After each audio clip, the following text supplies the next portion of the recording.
बिस्मिल्लाहिर्रहमानिर्रहीम। दास्तान ईमान फरोशों की सिलसिले की नई वीडियो पेश खिदमत है। तमाम सामीन से गुजारिश है कि वीडियो को लाइक करें, चैनल को सब्सक्राइब करें और बेल आइकन को भी प्रेस कर दें ताकि हर नई आने वाली वीडियो आपको वक्त पर मिलती रहे। सूरज अभी गरूब नहीं हुआ था। उस्मान सारम ने रास्ते में अपने साथ हमजोलियों को घरों से बुलाकर उन्हें इमाम के घर पहुंचने को कहा और खुद इमाम के घर चला गया। ये उसी मस्जिद का इमाम था जिसमें उस्मान सारम की मुलाकात पागल से हुई थी। उस्मान ने ही इमाम को अपनी ज़मीन दोस्त जमात की इमामत की पेशकश की थी, जिसे जमात के हर फर्द ने कबूल कर लिया था। ये लोग किसी न किसी के घर में मिल बैठते और लाहा अमल तैयार करते थे। अब इन मुगविया लड़कियों का मसला सामने आ गया तो उस्मान सारम ने उनकी रिहाई का इरादा कर लिया, जो दरअसल खुदकुशी का इरादा था। वो मोची के कहने के मुताबिक इमाम के घर चला गया। इमाम बेचैनी से अपनी ड्यूटी में टहल रहा था। उस्मान सारम को देखकर रुक गया और पूछा, उस्मान, तुमने इस कैदी की ललकार सुनी थी? मालूम होता है वो लड़कियां इसकी बहनें थीं। मैं इसी ललकार पर लब्बैक कहने आया हूँ मुहतरम इमाम। उस्मान सारम ने कहा, बरजीस आ रहा है और मेरे साथ दोस्त भी आ रहे हैं। तुम क्या करोगे? इमाम ने पूछा, तुम कर ही क्या सकोगे? मैं जानता हूँ कि हमारी बेशुमार लड़कियां काफरों के कब्जे में हैं, मगर इन दो लड़कियों ने मुझे इम्तिहान में डाल दिया है। उसने मुंह ऊपर करके गहरी आह भरी और कहा, या खुदा मुझे सिर्फ एक रात के लिए जवान कर दे, या आज ही रात मेरी जान ले ले। अगर मैं जिंदा रहा तो तमाम उम्र इन लड़कियों की आहुजारी मुझे सुनाई देती रहेगी और मैं पागल हो जाऊंगा। हमें अपनी दानिश की रोशनी दिखाएं। उस्मान सारम ने कहा, मुझे उम्मीद है कि हम आपको एक रात से ज्यादा बेचैन नहीं रहने देंगे। उस्मान सारम के दो साथी अंदर आए। इमाम ने उन्हें बैठने को कहा और तीनों से मुखातब होकर कहा, आज यूं मालूम होता है जैसे मेरी दानिश जवाब दे गई है। इमाम ने इन्हें बैठने को कहा और तीनों मुझे इसी तरह बेकाबू नहीं होना चाहिए, लेकिन कोई गैरत को ललकारे तो जज्बे भड़क उठते हैं। जिन्हें मुतमन करने के लिए जवान होना जरूरी होता है। लेकिन मेरे बच्चों, मैं बहुत बूढ़ा हो गया हूँ, मुझ में अब बर्दाश्त की कुव्वत नहीं रही। तुम जो कुछ करने का इरादा करो संभल कर करना। एक एक करके 7 नौजवान जमा हो गए और उनके फौरन बाद मोची आ गया। उसने बोरी उठा रखी थी जिसमें पुराने जूते और औजार थे। उसने बोरी फेंकी और कमर सीधी की। वो हंस पड़ा। वो जब सीधा खड़ा हुआ तो कोई कह नहीं सकता था कि ये वो मोची है जो दुनिया की गहमा गहमी से रिश्ता तोड़े हुए रास्ते में बैठा जूते मरम्मत करता रहता है। उस वक्त जब वो इमाम के घर में था और दरवाजा बंद हो चुका था, वो मोची नहीं बरजीस था। अली बिन सफियान के महकमा जासूसी के एक खुफिया शोबे का तजर्बाकार और नहायत अक्लमंद जासूस। उसने इमाम से कहा, ये लड़के आज ही इन दोनों लड़कियों को सलीबियों की कैद से आजाद कराने पर तुले हुए हैं। इस काम में सिर्फ पकड़े जाने का या नाकामी का ही खतरा नहीं, बल्कि यकीनी मौत का खतरा है। हम ये खतरा कबूल करते हैं मोहतरम बरजेस। एक नौजवान ने कहा, आप इस फन के उस्ताद हैं, हमारी रहनुमाई करें। अगर अकल की बात सुने तो मैं एक मशवरा देना चाहता हूँ। बरजेस ने कहा, सलीबियों के पास बहुत सी मुसलमान लड़कियां हैं। इनमें से बाज को उन्होंने बचपन में काफलों और घरों से अगवा किया था और उन्हें अपनी तालीम और तरबियत देकर हमारे खिलाफ जासूसी और तुम्हारी किरदार कुशी के लिए इस्तेमाल कर रहे हैं। तुम लोग एक एक लड़की को तो आजाद नहीं करा सकते। अगर तुम सब मेरे फन से फायदा उठाना चाहते हो तो मैं कहूंगा कि 2 लड़कियों की खातर तुम जैसे 8 जवान कुर्बान कर देना अक्लमंदी नहीं, बुर्दबारी और तहम्मुल जरूरी है। मैं तहम्मुल को किस तरह कबूल कर सकता हूँ? उस्मान सारम ने भड़क कर कहा, मेरी तरह। बरजीस ने कहा, क्या मैं पेशे का मुची हूँ?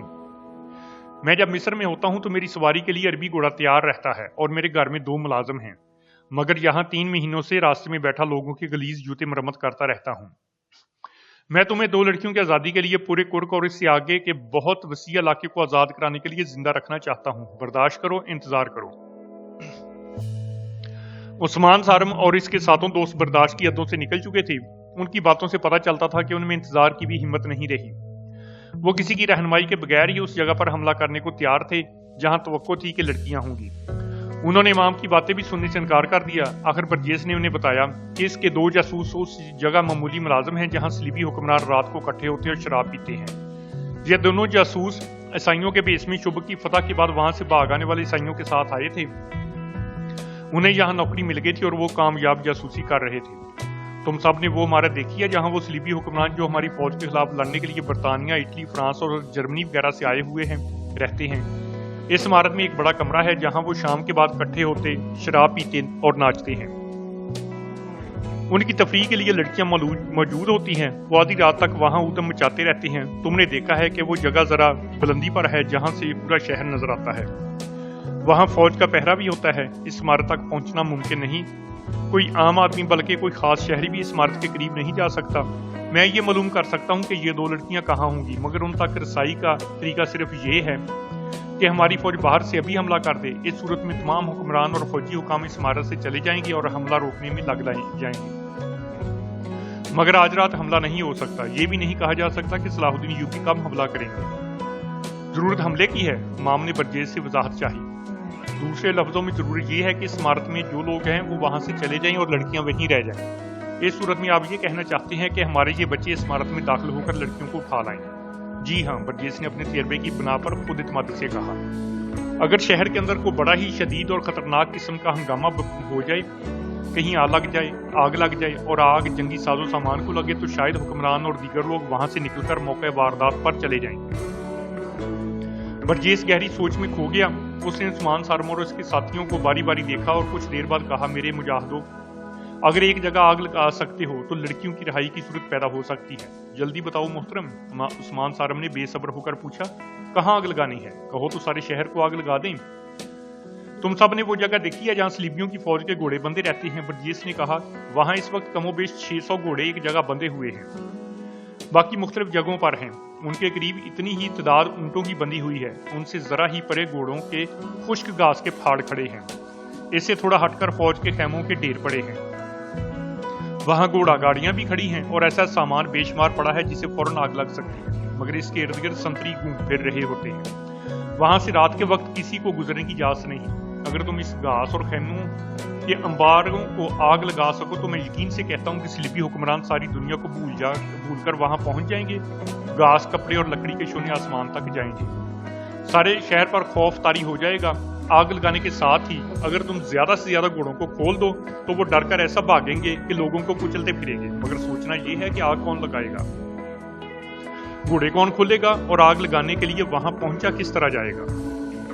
फर्ज कर लो आग लग गई, एक नौजवान ने कहा, और वो इमारत भी खाली हो गई, तो हमें क्या करना होगा? मैं साथ हूंगा, बरजेस ने जवाब दिया। उस इमारत में तुम मेरे बगैर नहीं जा सकोगे। वहां मेरे 2 साथी मौजूद हैं, वो मुझे बता देंगे कि लड़कियां कहाँ हैं। मगर ये भी सोच लो कि लड़कियों को उठा लाएंगे तो इन्हें कहीं छुपाना भी होगा और उसके बाद कुरक के मुसलमानों पर क़यामत टूट पड़ेगी। ये भी यकीन ही नहीं करेंगे कि ये मुसलमानों के सिवा किसी और का काम हो सकता है। मुसलमान पहले कितने कुछ आराम में हैं। इमाम ने कहा, मैं मशवरा देता हूँ कि हम ये काम कर गुजरें। सलीबियों को मालूम हो जाना चाहिए कि मुसलमान कितना ही मजबूर और बेगस क्यों ना हो, वो गुलाम नहीं रह सकता और इसका वार जिगर चाक कर दिया करता है। बरजेस तो था ही कमांडो किस्म का जासूस। वो कई राज मालूम करके सुल्तान यूबी तक पहुंचा चुका था, लेकिन उसे इस किस्म की तकरीबकारी का कोई मौका नहीं मिला था। वैसी शदीद कार्रवाई को जरूरी समझता था ताकि सलीबियों को मालूम हो जाए कि मुसलमान क्या कर सकता है। उसने उस्मान सारम और उसके साथियों को समझाना शुरू कर दिया कि इन्हें क्या करना है। इस सिलसिले की 2 कड़ियां बहुत नाजुक थीं। एक ये कि आग लगाने के लिए 3-4 लड़कियां जाएं, वो संतरी से किसी आला फौजी हाकम का पता पूछे और संतरी को मार डालें। बरजेस ने लड़कियों को भेजने की इसलिए सोची थी कि औरत, खुसूसन नौजवान लड़की जो तासर पैदा कर सकती है वो कोई मर्द नहीं कर सकता। मर्द शक पैदा कर सकता है। दूसरा खतरनाक मरहला ये आया कि कितने नौजवान सलीबी हुक्मरानों की इमारत पर हमलावर हों। बरजेस और इमाम ने मुतफिका तौर पर कहा कि ज्यादा ना हों, यही 8 हों तो बेहतर है, क्योंकि ज्यादा हजूम नजर आ सकता है और किसी न किसी के पकड़े जाने का खतरा ज्यादा होगा। फिर यह मसला पैदा हुआ कि इतनी दलेर लड़कियां कहां से मिलेंगी। उस्मान सारम ने कहा कि एक इसकी बहन नूर होगी। एक और नौजवान ने कहा कि दूसरी उसकी बहन होगी। बाकी 6 नौजवानों में किसी की बहन नहीं थी। उम्मीद जाहिर की गई कि ये 2 लड़कियां अपनी अपनी एक सहेली को साथ ले लेंगी। बरजेस ने इन लड़कियों को इनका काम समझाने की जिम्मेदारी अपने ऊपर ले ली। सूरज गुरूब हो गया था। इमाम मस्जिद एक तरफ चला गया, बाकी सब एक एक करके बाहर निकले। सबसे आखिर में बरजेस बाहर निकला। वो फिर वही मोची था जिसे कुछ खबर नहीं थी कि उसके इर्द गिर्द क्या हो रहा है। वो झुका झुका इस तरह मरी हुई चाल चला जा रहा था जैसे सारी दुनिया के रंजो गम का बोझ उसके कंधों पर गिर पड़ा हो। उस्मान सारम अपने घर से अभी कुछ दूर था, उसे डैनियल अलेक्जेंडर मिल गई। वो उस्मान की बहन नूर की गहरी सहेली बनी हुई थी। دونوں بہن بھائی چاہتے تھے کہ وہ ان کے گھر نہ آیا کرے، لیکن عثمان سارم اسے اچانک گھر آنے سے روک کر کسی شک میں نہیں ڈالنا چاہتا تھا۔ رینی اس کے ساتھ بے تکلف ہونے کی کوشش کیا کرتی تھی، جس سے عثمان کو یہ خیال بھی آتا تھا کہ وہ اس کا کردار خراب کر کے اس کا قومی جذبہ مارنا چاہتی ہے۔ اس شام رینی راستے میں مل گئی، اس نے مسکرا کر دیکھا اور رکنا نہ چاہا، مگر رینی رک گئی اور اس کا راستہ روک لیا۔ عثمان سارم کو ایسا کوئی ڈر نہیں تھا کہ وہ مسلمان ہے اور ایک عیسائی لڑکی کے ساتھ راز و نیاز کی باتیں کرتا پکڑا گیا تو سزا پائے گا۔ وہ جانتا تھا کہ صلیبی اور یہودی انہیں دیکھ کر خوش ہوں گے کہ ان کی ایک لڑکی ایک مشتبہ مسلمان نوجوان کو اپنا گرویدہ بنا رہی ہے۔ وہ بھی رک گیا اور بولا، میں ذرا جلدی میں ہوں رینی۔ تمہیں کوئی جلدی نہیں عثمان، رینی نے دوستانہ لہجے میں کہا، کیا تم اتنا آسانی سے مجھ سے پیچھا چھڑا سکو گے؟ میں تم سے پیچھا چھڑانے کی تو نہیں سوچ رہا۔ جھوٹ نہ بولو عثمان، رینی نے مسکرا کر کہا، میں تمہارے گھر سے آ رہی ہوں، تمہاری بہن نے مجھے صاف کہہ دیا ہے کہ یہاں اب کم آیا کرو۔ عثمان ناراض ہوتا ہے، کیوں عثمان؟ یہ بات تم نے خود کیوں نہ کہہ دی؟ عثمان سارم خاموش رہا، اس کی بہن نے جلد بازی سے کام لیا تھا، اس کے لیے جواب دینا مشکل ہو گیا۔ اسے خاموش دیکھ کر رینی نے کہا، مجھے یہ تو بتا دو کہ میں تمہارے گھر کیوں نہ آیا کروں؟ عثمان سارم کی ذیلی حالت کچھ اور تھی، وہ جلدی میں تھا اور اس کے جذبات بڑھکے ہوئے تھے، وہ ٹالنے کے لیے کوئی موزوں جواب نہ سوچ سکا۔ اس کے منہ سے وہی بات نکل گئی جو اس کے دل میں تھی۔ اس نے کہا، رینی، معلوم نہیں میں خود کیوں نہ تمہیں کہہ سکا کہ ہمارے گھر نہ آیا کرو۔ اب سن لو، ہماری آپس میں کتنی ہی محبت کیوں نہ ہو، ہم قومی لحاظ سے ایک دوسرے کے دشمن ہیں۔ تم ذاتی محبت کی بات کرو گی، مگر میں قومی محبت کا قائل ہوں، جو صلیب اور قرآن میں کبھی پیدا نہیں ہو سکتی۔ یہ میرا وطن ہے، تمہاری قوم یہاں کیا کر رہی ہے؟ جب تک تمہارے قوم کے آخری آدمی کا بھی وجود یہاں رہے گا، ہم ایک دوسرے کے دوست نہیں بن سکتے۔ میرے دل میں جو کچھ تھا وہ تمہیں بتا دیا ہے، اور میرے دل میں جو کچھ ہے وہ بھی سن لو۔ رینی نے کہا، میرے دل سے تمہاری محبت نہ صلیب نکال سکتی ہے نہ قرآن۔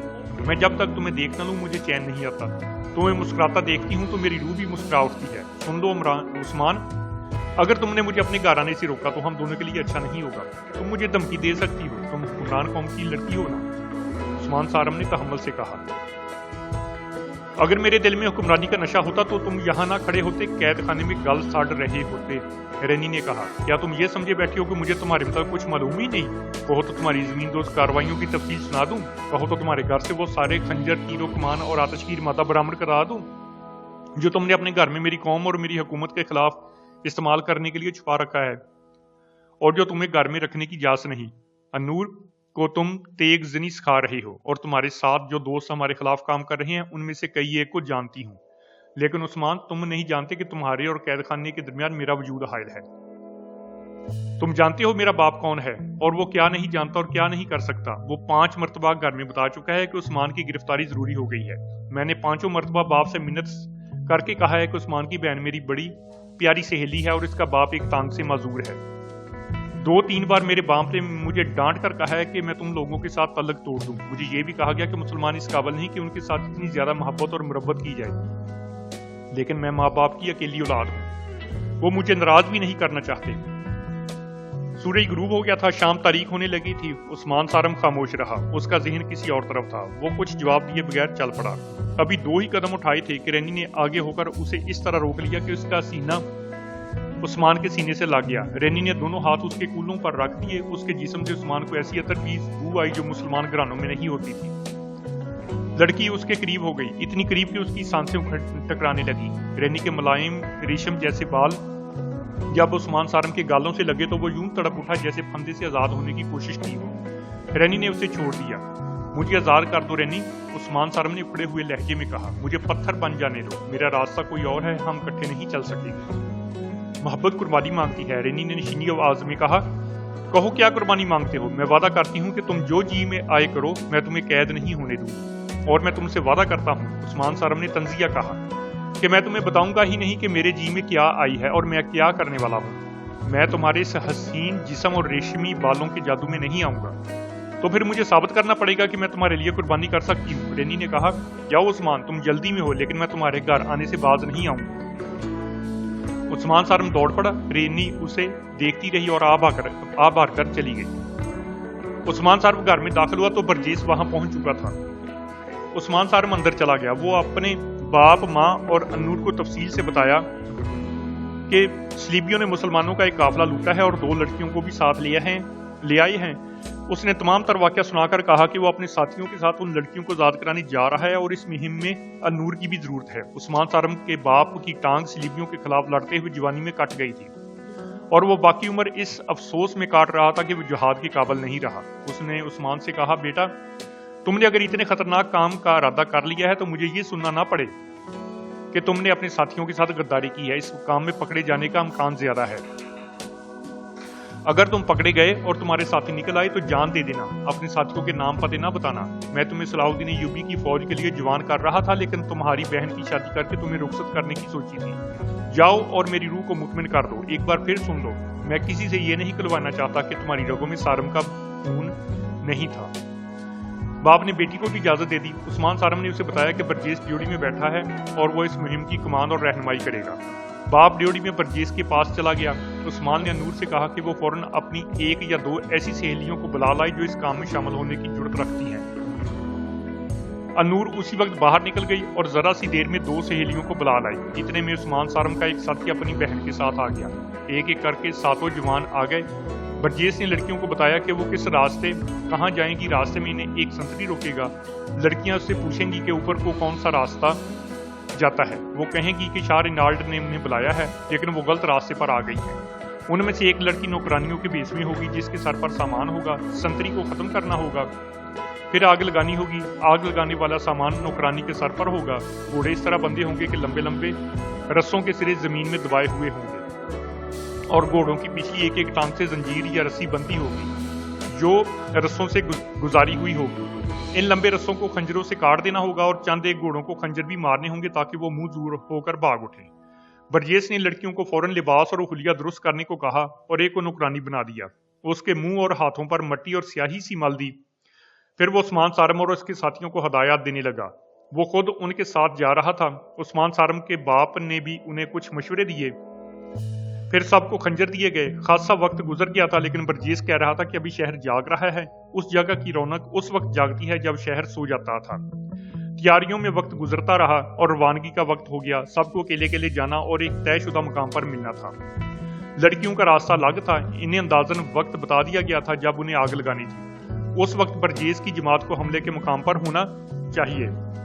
یہ بے حد نازک اور خطرناک مہم تھی جس میں وقت کی غلطی اور کسی کی کوئی بے احتیاطی سب کو ایسے قید خانے میں ڈال سکتی تھی جو جہنم سے کم نہیں تھا۔